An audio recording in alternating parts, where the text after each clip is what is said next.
You're welcome back. The program is still Breakfast Weekend, and we are going to be checking the state of basic education in Nigeria.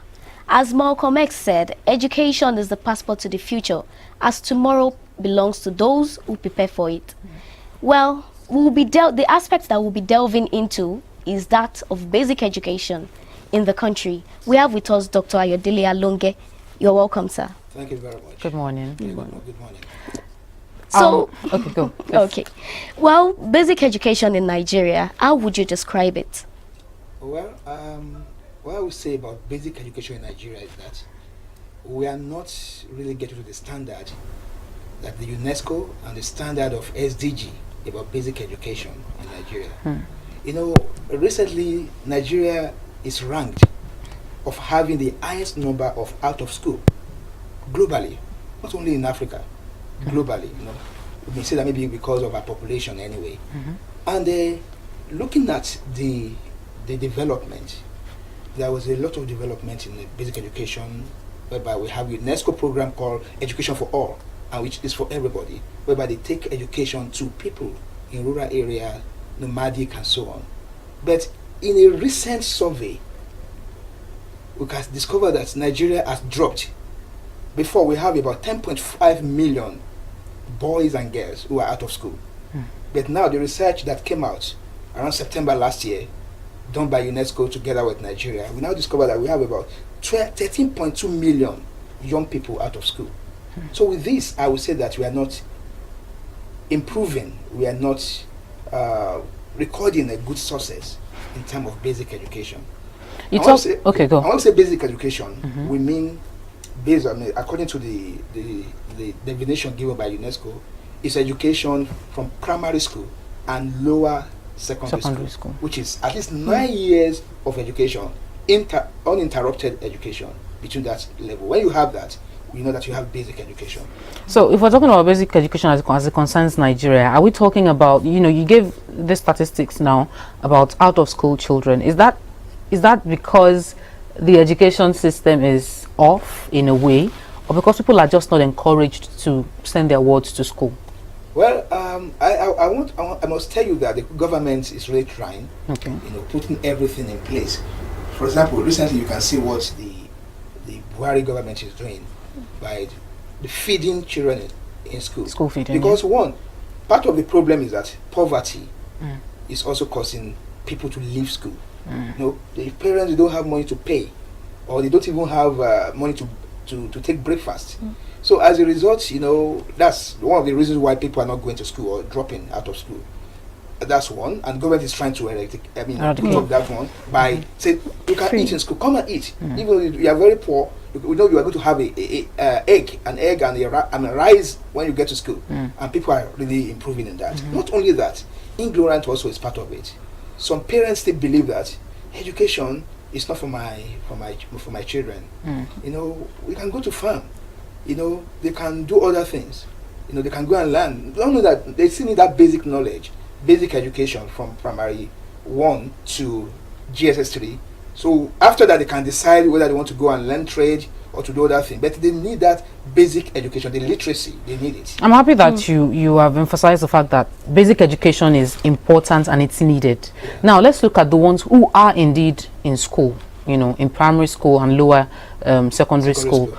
How would you rate what we give to these children as a nation and even as a ministry, you know, that concerns education? How much do you say we're imbuing in them, so much so that in the future, you know, even if that's all they get, if that's the basic education they get, somebody can say, yes, I have a basic education? Well, I must tell you that the government is trying its best also to make sure that the quality of teaching in primary school and high school, you know, is very, very important. For example, you know, in primary school, if you don't have, you know, if you don't have a basic training, which is NC, you cannot teach, and that's the policy in Nigeria. Though there are some schools, especially some private secondary primary schools, who are not, who are all these local schools. They can just employ anybody. But what I know is that there is a quality in terms of teaching, and also they have the training. The government is trying its best, you know, because I've taught in primary school before. that I've taught in secondary school. And before I could be able to teach in primary school, I know that I have my NC, which I was teaching. But we discovered that there are some schools who are not following that lead. They just put anybody. That's one. Then apart from that schools are doing retraining, especially private schools. They retrain their teachers. You know, most of them, they do Montessori, so they send them to school to train, to know how to teach better. And that's for private schools. But for government school, I strongly believe that also, look at Oyo State government. There was a time they were conducting examination for teachers, you know, to know the standards. And we discussed some of them cannot even write a letter. Some of them cannot speak good English. And I think there was a lot of agitation that they should be sent away. You know, I know that the government now, they are very conscious of the kind of people they employ. And that's the reason why you know this program also by federal government, which is I forgot the name of the program, whereby they employ graduates to teach on they give them 30,000 naira. Okay. Maybe Empower. Empower. No, that Empower also bring a lot of quality to teaching. They have enough hands. Though there may be another problem. Those people, for example, now someone has studied mathematics and he doesn't have experience in teaching, he or she may find it difficult to teach well. You know, it's another thing to understand, to know chemistry very well, to know mathematics. But teaching skill, being a teacher is another thing, how to impact that knowledge. So to some extent, government is trying. You know, lack of teacher or limited number of teachers in school is being eradicated by putting these young people in school to teach. But largely, yeah, you know, some people say that the number of teachers in school may be one of the factors, but a conducive learning environment the school is itself. what a lot of people complain the most about. There is no, maybe some people don't even have chairs, you know, in this 21st century, some people learning under trees. You're talking about books. Some of them don't have these things. So in what ways would you say that this anomaly can be ameliorated, or even if it's the responsibility of the parents or something, how would you suggest that this can be put to rest? Yeah, I think you are right. I'm happy that you mentioned that, the issue of not having enough infrastructure in school, you know, the bad environment in school. Well, to me, government may not be able to do everything. No, it's the responsibility of government, especially for public school, to provide basic amenities in school. Though the past government, not past, the government of this state, which I know, they are building some schools. I went to Osun also. They have some model school. But is it everywhere? There's some local place which they don't have. They just do some into a place whereby people can see. I think also individual can also assist. How? You know, in helping philanthropists. They can come up and donate school. Churches, mosques, they can also, instead of buying jets, spending money, we often see they that also individuals, contribute. we often see that individuals do things like this. Some of them donate chairs, provide toilets, you know, for some schools. But there's an extent to which private individuals can go, you know, maybe bodies like churches, religious organizations and all. But I think the bulk of it lies at the footstep of the government. I mentioned that, but to me, we should not deceive ourselves. Okay. It's not possible. Government may not be able to do everything. You know, not only here, even some advanced countries. You know, I studied in Nairobi. I know what happens. That we have what is called government private partnership, which we have here also in Nigeria. I think the government should need to emphasize on this, whereby to call on private bodies that want to assist in education, so that we can have adequate. You know, we have many schools in Nigeria, especially in the West here. So if they we want government to do everything, you know, it will affect other. Is it about amenities quantity? like road. Is it about quantity? It's quantity. Quantity is very important as well. You know, this is a country with about 180 million or more. So you know, our quantity. You know, you have few schools, so you don't want school to be overcrowded as well. So it's good we have many schools. So government should do. It should do her best also to make sure they advance or to develop the facilities and maintain it. It's actually another thing that we know we have corruptions in government. Though the money they also have been using for this, they use it for another thing anyway. So, but notwithstanding, the government, the little they can do, they also should encourage the individual organization that wants to do to come up and assist the government to do this. Well, so that's one. I'll mention about library also. We discovered that many primary schools we have, they don't have functioning libraries. Some even have a building. It's when you enter, no books. There's no book in that library. I did a research. My first degree research was on comparison of private school library and government school library. So I discovered that even the private school, they don't even have the librarian, a qualified one, to man the library. They just use one English teacher be in charge of the library who doesn't have experience in that. So school library or school media resources center is very important in schools, and the government should do this. Even if they have a kind of method whereby they can do a cluster, maybe primary schools around this area, they build a center for them, whereby it's a media center, whereby students can go maybe from time to time after school to borrow books, also to read. If they can't provide media center or library for every school, they can do a cluster and have such. And also individualized institution, universities also, they can donate books, to all this library to have it as a project. So apart from infrastructure in terms of sitting area, good classroom, library also is very important in the library in the school, and we don't have such quality as we ought to have. All right. Let's also look at. You talk about school feeding. We've talked about books being available in schools. Also, the quality of teachers. Let's also look at the. We're talking earlier, myself and Wura, about discipline in schools. We often see some teachers. You mentioned something about the qualification. Of some of the teachers that are being put. Some just put anybody there. It has often come to the fore how some teachers, in the name of discipline, mishandle or mismanage, that opportunity. Some of them beat children, and you wonder what called for this. To a large number of children, I mean, all you have to do is stay outside your house on a school day and see how some children are unwilling to go to school. Could this be something that we're not paying attention to, that is making a lot of, especially by the time, maybe at a young age, the child is just crying, who doesn't want to go to school? But as they progress, when they can actually say, no, I'm not going to school, or when they get to school, they escape and go away. Is this something, is this a trend that, people need to take cognizance of? Or is it something that is normal and it's done everywhere? That point you raise, is in two ways. Okay. And I will discuss that two ways. There's no discipline in school. And that's why some parents are not taking their children, their wards to school. They don't beat again. I've taught in a school whereby we don't beat in Lagos, in primary school.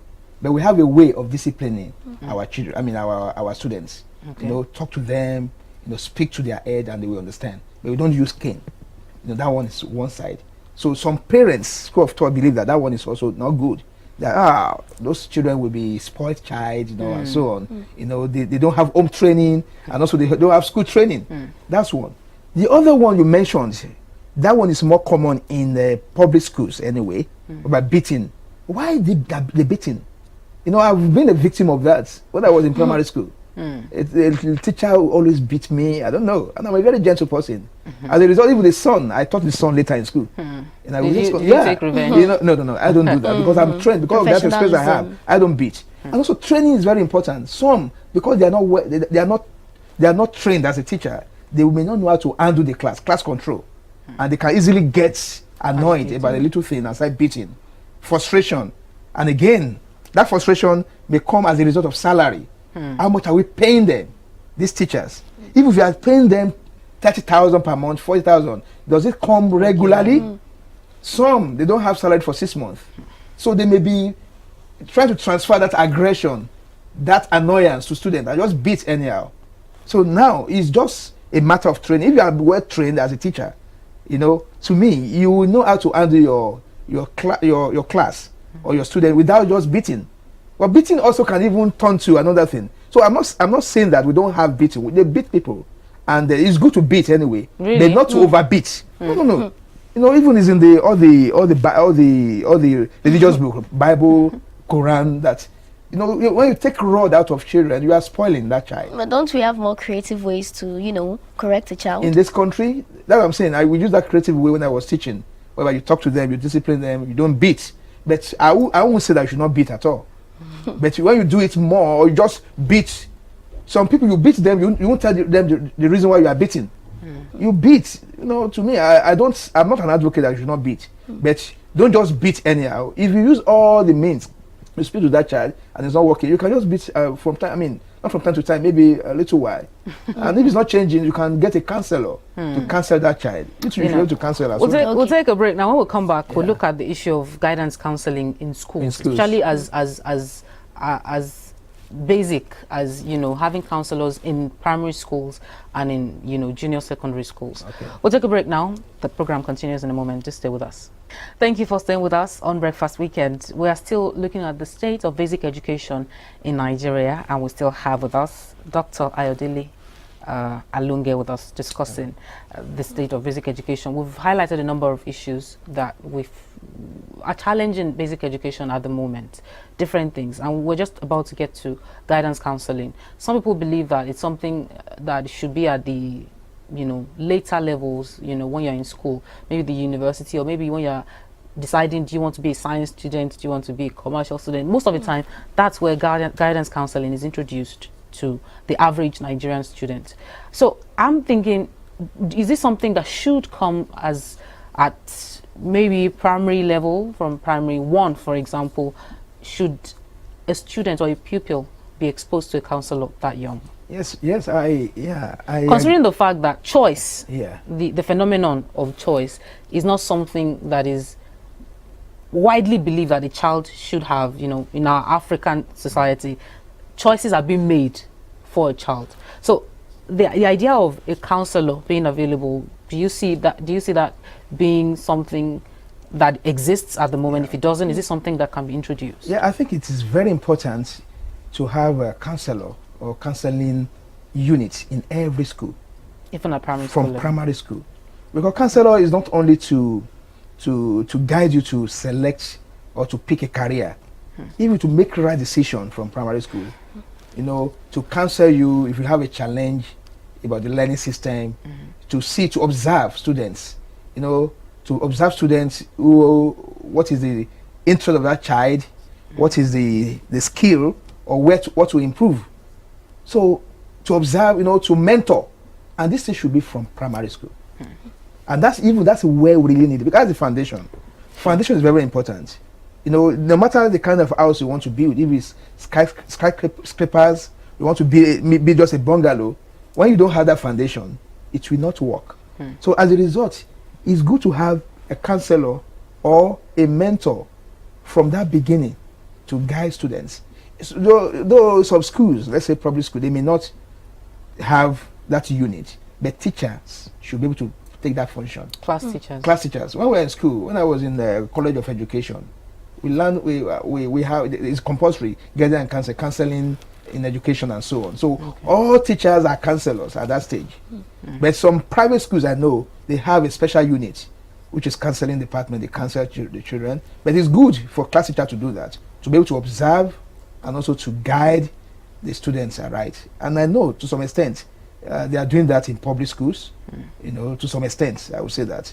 So to some extent, because I went to public school, in secondary school. And I have teachers that I'm close to. They guide me. Today I still remember them, where I am today. That's because of this school. And the school I went is not a fantastic school. All this school where we throw stones around, you know. But yet, because of the kind of teachers, they're not counselors, but they're like mothers. They're like fathers. They will come to you, they will counsel you. Don't be like these people. Do we still have that today? Yeah. We still have teachers like mothers. We still have them today. We still have them. You know, but I won't be able to say the kind of level we have them. There's some teachers also are bad examples anyway. But we can't say that we don't have good teachers who are good examples. You know, especially in secondary school. So to be able to guide them. You know, I know of a school in Lagos whereby they group the teachers and they pair them with students in kind of mentor-mentee relationship. So over the year, from year 1, you have a mentor. So it's very important as well. That is similar to counseling. So that mentor, maybe you can have 5 students which you look at. Not your class, you're not a class teacher, but you are a mentor to those children. You look at their scores, when they are going down, they're not performing well, you have to counsel them, to ask what is happening. Even go to their house and interview them. So I think it's a good way. Counseling or mentorship in school, it will go a long way in forming, giving that student a good foundation and also the future, bright future. Because we could say that, oh, we don't want them in primary school or in secondary school. They should give them counselor at SS3. What do they want to get again? They won't even be able to use to that. So, who are you? And mind you, our parents also, do we even have time? You know, some parents will work very early. They will drop the children and later pick them by 5 o'clock and do the assignments, sleep, and so on. So children spend bulk of their time with the teachers. And the result, teachers should be counselors to their students. It should be it should be parents to them. You know, yeah. It's interesting. Okay. It's interesting that you've mentioned all these things, and as much as possible, I think most of these things are intertwined in a way. You cannot get a frustrated teacher who is not being paid regularly to counsel or mentor a child. At the same time, a child who is not mentally fit, who is hungry, for example, cannot function well in school. Now, how aware are the stakeholders? We mentioned a number of stakeholders now: teachers, parents, the government, all these different stakeholders. How aware are we of the problem we have on our hands at the moment? You talked about the statistics, you know, not being in our favor at the moment. How aware are we of the trend that is going on, and what steps would you say are being taken that are obvious at the moment, that steps are being taken to correct things? Yeah, I strongly believe that, you know, apart from, you know, Ministry of Educations all over Nigeria, even the federal and the state, you know, they have personnel who are in charge of school monitoring, evaluation, and others. So which they know. For example, that statistic I read to you was a conjunction with Nigeria government and UNESCO. So, and they are doing this so that they can use the results and turn it in a right way. Not only that, we have a lot of research in the universities. I work in the university. I work in the Faculty of Education as a teacher, the Department of Library Science. So we do a lot of research, and all our research, most of them focus on primary school, on secondary school, the quality of teaching, the quality of the library, the quality of teachers. So sincerely, and these projects, they are more in the library anyway. So, you know, from time to time, we always encourage our students to come together and publish. When they publish, you know, the decision makers, they will be able to utilize those results. Because at the end of research, you know, there will be a kind of recommendations, suggestions. Sure. And I think we, the university, also need to work harder to see how we can take our research to the public, not just ending in the library anyway. And also, there should be a kind of synergy between the Ministry of Education, how they can work with universities. I think, what are the research? What have we discovered? You know, as a result, we discovered that there's no library in this school. The lecturers are not, the teachers are not adequate. You know, all this should be put together in terms of in form of a maybe executive summary, or in terms of a policy decision, a policy paper, and give to government. As I'm thinking of that, I'm just thinking, what can I do for my department as well? All this research just ending on the shelf. How can we make it available to the public, to the decision makers? So I won't rate it high that the federal government Ministry of Education are really working well with the universities, you know, to look at the outcome of research. But they are aware. They find a way. They can also, from time to time, they get external body to conduct research about the quality of education, quality of resources in that school. For the university, I know that for sure. We have NUC, which from time to time they do accreditation of programs in school. Even as big as the University of Ibadan or OAU, they still do at times. They may even lose accreditation. Sure. You know, you heard of one in OAU, and they lost accreditation for law. So OAU losing for law because they look at the quality. They look at even this infrastructure. They look at the quality of lecturers. Should we be looking at having such accreditations come down to the basic education level? I think it should be. I'm not thinking of that now. We should have such in secondary schools. Though we have, I know of that of private schools, where they go to private school to know their quality. But to me, are they really doing that? I'm just thinking now. You can see some quality of private schools primary schools, even the location of that school. Look at what happened in Lagos. A school in a residential apartment that is about to collapse, and they are there, and they have Ministry of Education who is inspecting. That's where corruption also comes. You know, something must have happened. Oh, just stay there. The school must have a field. It must have a quality, but we have, you know, them mushroom of secondary school and primary schools in Ibadan, even in Ibadan here. So are they not checking them? So if they can check primary and secondary schools the way the universities are being checked, to me it will go a long way in improving the quality of the education. You can see from every 5 years or 2 years, they will come even to my department to know, do you have what you are doing? Even they will interview the students. Sure. So are they teaching you well? And if you fail, you are failed. If you fail about 3 times, you can cancel the program. So how much we can do that also for primary school and secondary school, you know, to look at the quality. So I will support that. Yeah, and I'm proposing that.